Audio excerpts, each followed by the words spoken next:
নারীরা ফোন দিচ্ছে, বিদেশ থেকে ফোন দিচ্ছে, ইংরেজি ভাষায় কথা বলে, বলে আমি কি আপনাকে সাহায্য করতে চাই। বললাম কেন? বলছে আপনার ক্যাম্পেইন ফেসবুকে দেখেছি, আমরা আসতে চাই। বলো আপনাদেরকে ধারণ করার ক্ষমতা তো নাই, আপনারা আসলে আমি কোথায় রাখবো? বলছে আমরা আসতে চাই, আমরা হোটেল ভাড়া করে থাকবো। বললাম দিরাই আপনাদের জন্য কোনো হোটেল নাই, দিরাই তো ভালো কোনো হোটেল নাই থাকার।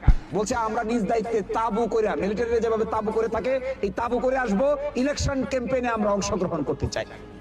এর অর্থ হলো এটা, আমাদের যে কর্মকাণ্ড আমরা পরিচালনা করেছি 1 বছর 1.5 বছর সময় ধরে, এই 1.5 বছর সময়ের কর্মকাণ্ডে বাংলাদেশের বিভিন্ন জায়গার মানুষের মধ্যে একটা বাড়তি প্রত্যাশা তৈরি হয়েছে।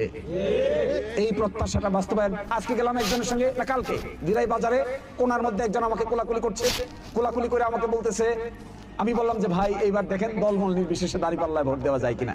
উনি আমার কানে কানে বলতেছে, আজকে সকালে আমি একটা ফোন পাইছি নোয়াখালী থেকে ফোন করে আমাকে বলছে কোনোভাবেই যেন আমরা এবার উল্টাপাল্টা কিছু না করি।